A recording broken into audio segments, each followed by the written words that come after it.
Hello, my dear aspirants, my dear friends. Welcome to Sahithya Academy. So ಇವತ್ತು ನಾನು ನಿಮಗೆ Philip Sydney part 2 teach ಮಾಡ್ತಾ ಇದ್ದೀನಿ. So ನಿನ್ನೆ ಕ್ಲಾಸಲ್ಲಿ ಪಾರ್ಟ್ 1 ಮಾಡಿದ್ದೀನಿ and we have discussed his life, his achievements, his contributions, his death, and his major works to some extent. Today I'm going to proceed with Arcadia. So yesterday I have introduced a little. Today I'm going to in detail information regarding Arcadia and apology for poetry. Yes, my dear friends, before proceeding to the next part, please do subscribe to the channel for more interesting videos on English literature. And upcoming classes are even more interesting with question papers and discussions based on questions. Okay, please do subscribe and share and like the video. And if you want any more type of discussions, please do mention it in the comment box. Let's proceed. Yes. So to grab your mind, I will say some of the information. So once again, Arcadia, written between 1577 and 1580. Remember, so Philip Sidney was raising his voice against Elizabeth, and he had to live a life of exile. So at that time, he spent his days with his sister. At the time, he wrote this Arcadia to entertain his sister. Who is that sister? Mary Sidney Herbert. So, the Countess of Pembroke's Arcadia. This is called. So this is a prose romance and blends chivalric romance, adventure, pastoral themes, political intrigue, philosophical reflection, and everything. Okay, so this is borrowed from Italian poet Jacopo Zanazzaro's Arcadia. Okay, so later, after his death, I told you he was died at the age of 31. So his sister edited it and published later. So it has two different versions. First one is the old Arcadia and the new Arcadia. Okay. So it was published as a whole in 1590 by as the Countess of Pembroke's Arcadia. So the both versions combined in 1593 edition. Okay, this is basic information. Let's go through the summary of the prose work. Okay, so here is a plot, that is the story takes place in the idyllic kingdom of Arcadia, ruled by Duke Basilius, seeking to avoid a prophecy predicting misfortune. He regrets with his wife Gynecia and their daughters Pamela and Philoclea to live in isolation. However, this leads to romantic entanglements, political conflicts, and mistaken identities. Don't worry, so I will narrate the story now. So, Basilius, he is the Duke of Arcadia. Okay, so just I will mention with spelling. Basilius is the king. Okay, so he is the king. So his wife Gynecia, their daughters Pamela, Pamela and um, Philoclea, Philoclea. So ಒಂದು ಸಲ ಏನಾಗುತ್ತಪ್ಪ ಅಂತ ಹೇಳಿದ್ರೆ ಆರ್ಕೇಡಿಯಾದ king ಆಗಿದ್ದಂತ ಬೆಸಿಲಿಯಸ್ ತನ್ನ future ಬಗ್ಗೆ ತಾನು ತಿಳ್ಕೋಬೇಕು ಅನ್ನೋ ಕ್ಯೂರಿಯಾಸಿಟಿನಲ್ಲಿ ಹೋಗಿ ಅವನೇನ್ ಮಾಡ್ತಾನೆ, ಡೆಲ್ಫಿಕ್ ಒರಾಕಲ್ ಅನ್ನ ತನ್ನ ಭವಿಷ್ಯವನ್ನ ಕೇಳ್ತಾನೆ. ಸೊ ಡೆಲ್ಫಿಕ್ ಒರಾಕಲ್ ಏನನ್ನ ನುಡಿಯುತ್ತೆ, ಸೊ ನೀನು ರಾಜ್ಯವನ್ನ ಬಿಟ್ಟು ಹೋಗ್ತೀಯ, ನಿನ್ನ ಹೆಂಡತಿ ಬೇರೆಯವರನ್ನ ಒರೆಸೋಕೆ ಇಷ್ಟಪಡ್ತಾಳೆ, ನಿನ್ನ ಮಗಳು ಪಮೇಲಾ ಬೇರೆಯವ್ರ ಜೊತೆ ಓಡೋಗ್ತಾಳೆ, and ಫಿಲೋಕ್ಲಿಯಾ of course she is also will fall in love with the other guy, ಅಂತ ಒಂದು ಏನು ಭವಿಷ್ಯವನ್ನ ನುಡಿಯುತ್ತೆ. ಇದರಿಂದ ಎದುರಿದಂತಹ ಬೆಸಿಲಿಯಸ್ ಏನ್ ಮಾಡ್ತಾನೆ, ತನ್ನ ಇಡೀ ಫ್ಯಾಮಿಲಿಯನ್ನ ಅಲ್ಲಿಂದ ಕರ್ಕೊಂಡು ಬೇರೆ ಕಡೆ ಎಲ್ಲಾದ್ರೂ ಒಂದ್ ಕಡೆ ಐಸೋಲೇಷನ್ ಅಲ್ಲಿ ಬದುಕ್ಬೇಕು ಅಂತ ದೂರ ಹೊರಟೋಗ್ತಾನೆ. ಸೊ ಅಲ್ಲಿ ಆ ಹೋಗ್ಬೇಕಾದ್ರೆ ಪೈರೋಕ್ಲಿಸ್, ಏನು, they passed by Pyrocles. Okay, Pyrocles was the prince. Pyrocles, okay, Pyrocles was the prince, and the moment he sees Philoclea, he falls in love with her and he decides to marry her. ನನ್ ಏನಾದ್ರೂ ಆಗ್ಲಿ ಫಿಲೋಕ್ಲಿಯಾನೇ ಮದ್ವೆ ಆಗ್ಬೇಕು ಅಂತ ಅವನು decide ಮಾಡಿ ತನ್ನ friend ಮ್ಯೂಸಿಡೋರಸ್ ಜೊತೆ ಏನ್ ಮಾಡ್ತಾನೆ, ಅವರನ್ನ ಹಿಂಬಾಲಿಸ್ಕೊಂಡು ಹೋಗ್ತಾನೆ, ಮ್ಯೂಸಿಡೋರಸ್. ಸೊ ಪೈರೋಕ್ಲಿಸ್ ಏನ್ ಮಾಡ್ತಾನೆ, ಕ್ಲಿಯೋಫಿಲಾ ಅನ್ನೋ ಒಂದು ಡಿಸ್ಗೈಸ್ ಅಲ್ಲಿ, ಒಂದು ಹೆಣ್ಣು ಮಗಳ ರೂಪದಲ್ಲಿ, ಓಕೆ, ಸೊ ಕ್ಲಿಯೋಫಿಲಾ ಅಂತ ಬರೆದಿರ್ತೀನಿ ಇಲ್ಲಿ. Okay, Cleophila, did I mention it here? No, Cleophila, Cleophila. Okay, so as woman ರೀತಿ ಅವನು ಡಿಸ್ಗೈಸ್ ಆಗಿ ಬಂದಿರ್ತಾನೆ. ಅಂಡ್ ಮ್ಯೂಸಿಡೋರಸ್ ಡೋರಸ್ ಆಗಿ ಬಂದಿರ್ತಾನೆ. Musidorus Dorus, like, okay. So ಇವರಿಬ್ರು ಇವರ ಜೊತೆನೆ ಬರ್ತಾರೆ, ಬಂದು ಡಿಸ್ಗೈಸ್ ಅಲ್ಲಿ ಇರ್ತಾರೆ.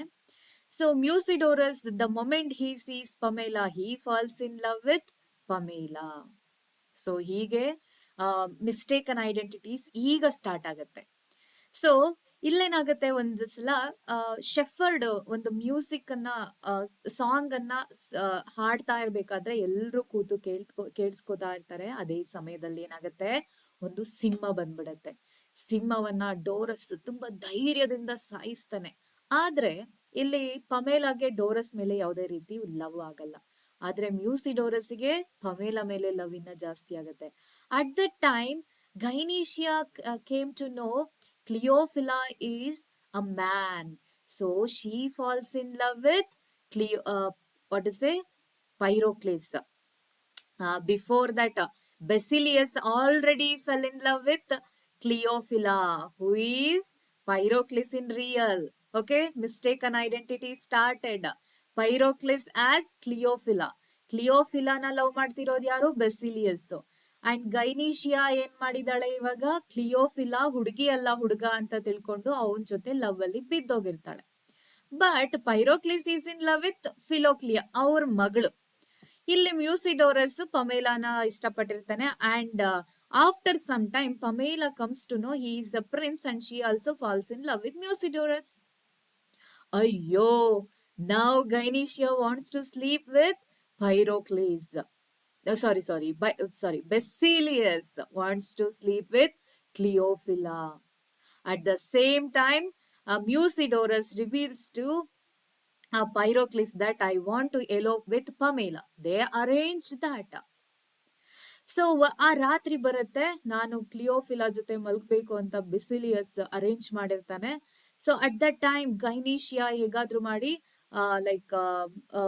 ಲೈಕ್ ಪೋರ್ಷನ್ ಅನ್ನ ಕುಡ್ಸಿ ನಾನು ಮೂರ್ಛೆ ಹೋಗಿಸ್ಬೇಕು ಕ್ಲಿಯೋಫಿಲಾನ ಅಂತ ಏನ್ ಮಾಡ್ತಾಳೆ, ಒಂದು ಪೋರ್ಷನ್ ಅನ್ನ ರೆಡಿ ಮಾಡಿರ್ತಾಳೆ. ಸೊ ಕ್ಲಿಯೋಫಿಲಾನ ಮೂರ್ಛೆ ಹೋಗಿಸ್ಬೇಕು ಅಂತ. ಸೊ ಇಲ್ಲಿ ಕ್ಲಿಯೋಫಿಲಾ ಅಂಡ್ ಮೀನ್ಸ್ ಪೈರೋಕ್ಲಿಸ್ ಪ್ಲಾನ್ ಮಾಡಿ ಗೈನೀಶಿಯಾನೇ ಬೆಸಿಲಿಯಸ್ ರೂಮ್ಗೆ ಹೋಗೋ ರೀತಿ ಮಾಡಿ, somehow Basilius drunk that. Basilius ಕುಡಿದು ಏನ್ ಮಾಡ್ತಾನೆ, ಅವನೇ ಮೂರ್ಛೆ ಹೋಗ್ತಾನೆ. ಸೊ ಇಲ್ಲೇನಾಗತ್ತೆ, ದೊಡ್ಡದೊಂದು ಗಲಭೆ ಸ್ಟಾರ್ಟ್ ಆಗುತ್ತೆ. So Arcadia people came to know that Basilius and Gynecia and their family lives in in particular area. ಆಗ ಏನ್ ಮಾಡ್ತಾರೆ, ಅವರೆಲ್ಲ ದಂಡೆತ್ತಿ ಬರ್ತಾರೆ, ತಮ್ಮ ರಾಜ ತನ್ನ ಕರ್ತವ್ಯವನ್ನ ಬಿಟ್ಟು ಮರ್ತು ಬದುಕ್ತಾ ಇದ್ದಾನೆ ಅಂತ. ಅದೇ ಸಮಯಕ್ಕೆ ಇಲ್ಲಿ ಬೆಸಿಲಿಯಸ್ ಸತ್ತಂತೆ ಬಿದ್ದಿರ್ತಾನೆ. ಸೊ ಇದ ಬೆಸಿಲಿಯಸ್ ಸಾವಿಗೆ ಇವರೆಲ್ಲರೂ ಕಾರಣ ಅಂತ ಏನ್ ಮಾಡಿರ್ತಾರೆ, ಗೈನೀಶಿಯಾ, ಪೈರೋಕ್ಲೇಸ್, ಸೊ ಮ್ಯೂಸಿಡೋರಸ್ ಇವರೆಲ್ಲರನ್ನ ಜೈಲ್ಗೆ ಹಾಕ್ತಾರೆ. So after A long so much of mistaken identities, misunderstandings, Basilius comes to life. So it will be a happy ending. Basilius and Gynecea give permission to Philoclea and Pyrocles' marriage, and Pamela and Musidorus' marriage. So this is all about Arcadia. So Basilius, the Duke of Arcadia, who isolates his family to avoid a prophecy. Gynecea, his wife, who secretly falls in love with Pyrocles. Okay, I told you right. Pyrocles as Cleophila. Cleophila ರೀತಿ disguise ಆಗಿರ್ತಾನೆ. Pamela and Philoclea, the two princesses, both central to the romantic plots.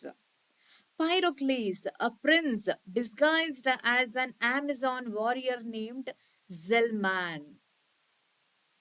Okay. Uh, Zelman or Cleophila. Okay, both names are correct. Zelman or Cleophila as a woman who falls in love with Philoclea. So the moment he sees Philoclea on their way to isolation. Okay, remember Musidorus, Pyrocles' cousin or friend who falls for Pamela. Cycropia, a villainous nobleman plotting to overthrow the Arcadian throne. So, this is also one of the important characters. That is why I mentioned it here. Okay, I hope you are understanding the whole structure of the story. Okay, so I have given key in events here. Basilius consults an oracle which predicts danger to his kingdom and family. Fearing the prophecy, he takes his family into seclusion. Pyrocles disguises himself as an Amazon warrior to be near Philoclea. Musidorus arrives in Arcadia and falls for Pamela. He comes with his cousin or friend Pyrocles, but she is kept under strict watch. Love, betrayal, and political intrigue is there. Gynecia develops feeling for Zelmane, unaware of Pyrocles' true identity. The princess's suitors face challenges in winning their love. Alva, a stone mistaken identities agide. A rebellion led by Cycropia threatens Arcadia's stability. Now, capture and resolution. So, final act only in the old Arcadia. This version is in old Arcadia. The princess are kidnapped. The suitors rescue them, leading to the restoration of order in Arcadia. The prophecy is fulfilled unexpectedly. C ಅದರಿಂದ ತಪ್ಪಿಸ್ಕೋಬೇಕು ಅಂತ ಬೆಸಿಲಿಯಸ್ ಅಲ್ಲಿಂದ ಓಡ್ ಬರ್ತಾನೆ but unexpected ಆಗಿ ಅದೆಲ್ಲವೂ ಕೂಡ fulfil ಆಗ್ತಾ ಹೋಗುತ್ತೆ. ಸೊ ಇಲ್ಲಿ Sidney never finished the New Arcadia. Okay, so we don't know what is the end of New Arcadia. So he was only able to finish third book, leaving it incomplete, that too incomplete. Okay. Next, Arcadia influenced later writers, including Shakespeare, who borrowed elements for King Lear.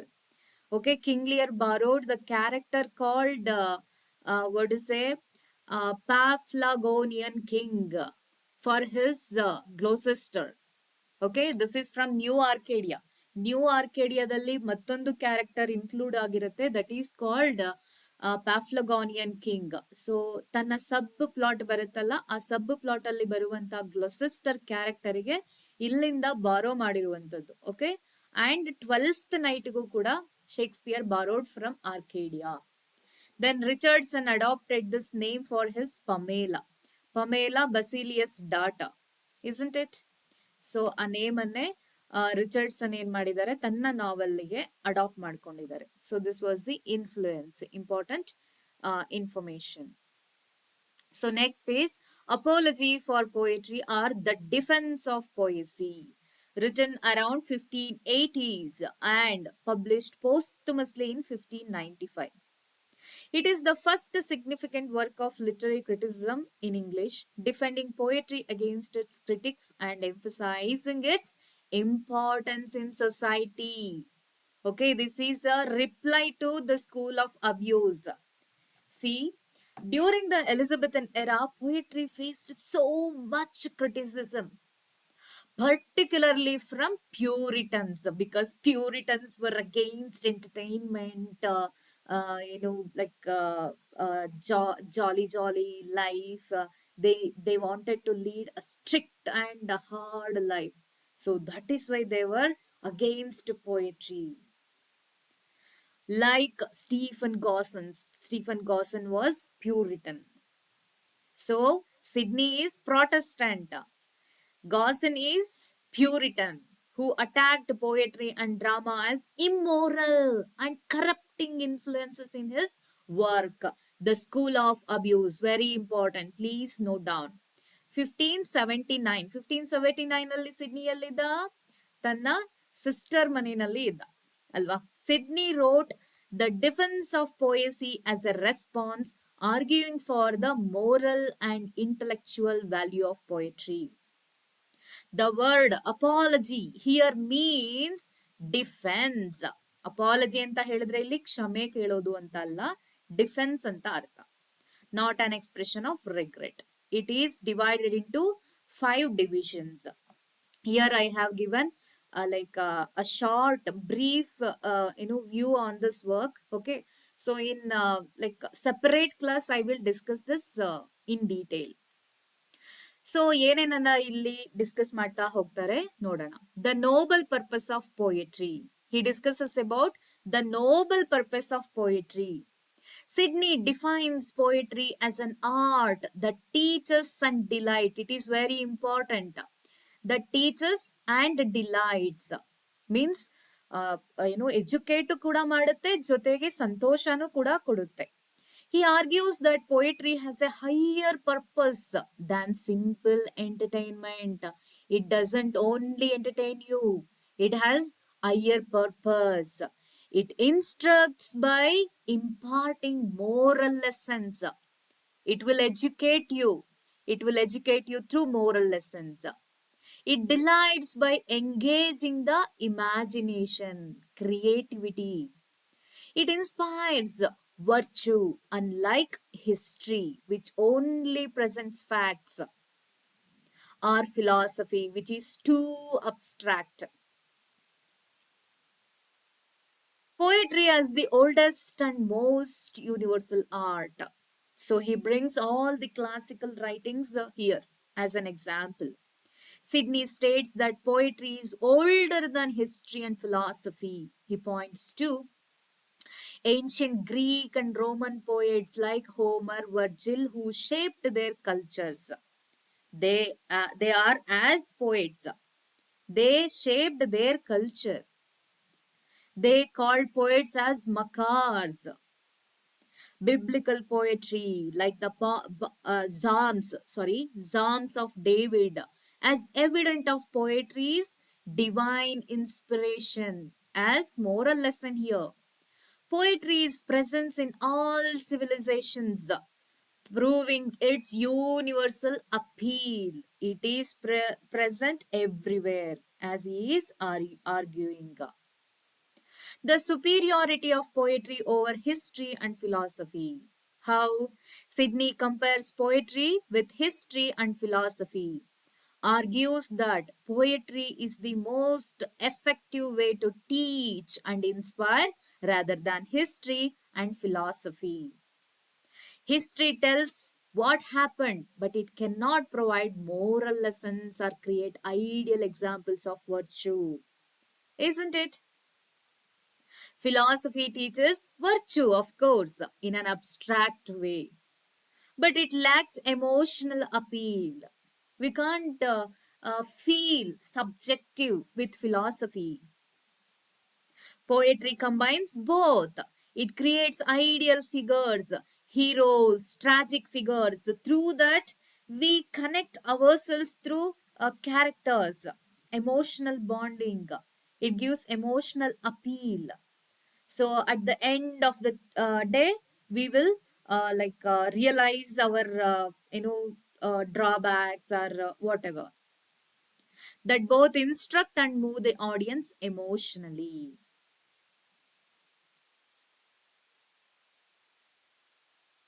So next, poetry and moral education. Sidney argues that poetry encourages people to aspire to greatness through heroic and virtuous characters, as I said in the previous slide. Uses allegory and imagination to communicate depth, deep truths. So, like through creativity. appeals to both reasons and emotions. ನಾವು ಅದರಲ್ಲಿ ಸರಿ ಯಾವುದು ತಪ್ಪು ಯಾವುದು ಅಂತ ಯೋಚನೆ ಕೂಡ ಮಾಡ್ಬೇಕು. ಜೊತೆಗೆ ಫಾರ್ ಎಕ್ಸಾಂಪಲ್ ಟ್ರಾಜಿಡಿ ಅಂತ ಹೇಳಿದ್ರೆ ಕ್ಯಾರೆಕ್ಟರ್ ಸಾಯ್ತಾ ಇದ್ದಾನೆ ಅಂತಂದ್ರೆ ನೋಡ್ತಿರೋನ್ಗೆ ಅಳು ಬರ್ತಾ ಇರುತ್ತೆ. Emotional connectivity, making it more effective than other forms of learning. Then he is answering the critics of poetry. Sidney refutes common Puritans' arguments against poetry. So ಹಾಗಾದ್ರೆ ಇಲ್ಲಿರೋ ಪ್ಯೂರಿಟನ್ ಆರ್ಗ್ಯುಮೆಂಟ್ಸ್ ಏನಪ್ಪಾ ಅಂದ್ರೆ poetry is a lie. But Sidney says poetry does not claim to be fact. It presents ideal truths.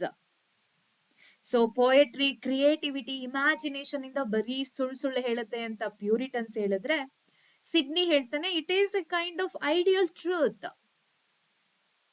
It gives you imagination, it entertains you, it delights you, it gives you emotional and moral lessons like that. Poetry is immoral. It will lead you to immorality. But Sidney argues that poetry can teach morality more effectively than direct sermons. Like biblical sermons ಏನನ್ನ ಹೇಳುತ್ತೋ ಅದಕ್ಕಿಂತ poetry ಇನ್ನು effective ಆಗಿ ಮೊರಾಲಿಟಿನ teach ಮಾಡುತ್ತೆ. That is not immoral. Poetry is a waste of time. Don't waste your time with your poetry, reading and enjoying yourself like that. Puritans are promoting against poetry. But Sidney asserts that poetry enriches the mind and soul, inspiring action. Isn't it?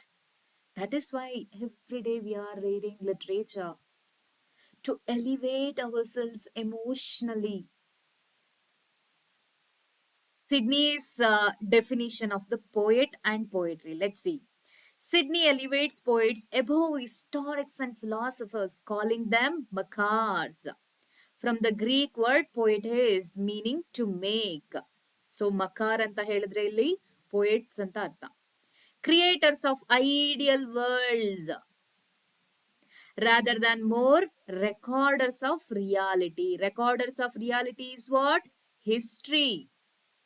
Figures of divine inspiration who bring beauty and truth to humanity.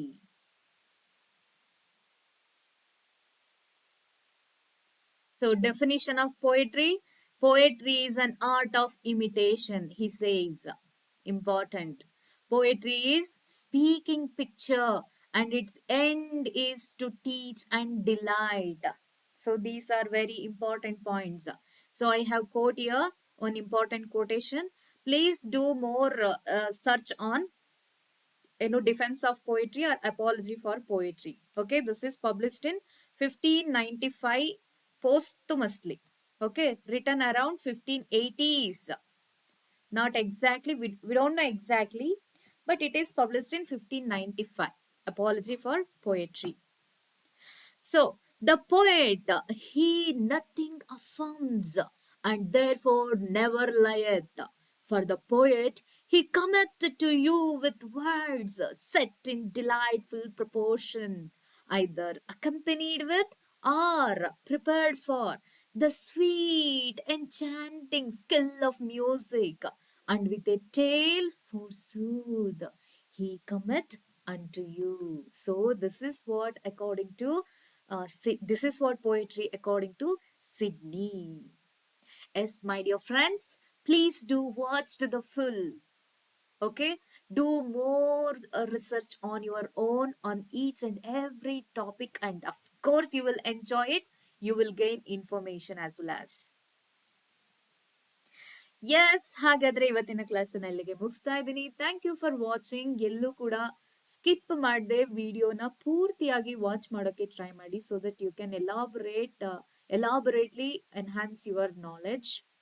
Please do subscribe to Sahithya Academy for more informative videos on literature, and even as I promised in the upcoming classes, I will give you discussion classes on questions, various types of questions from various periods. Thank you for watching. Tune to the channel. Okay, bye bye. Till the next class.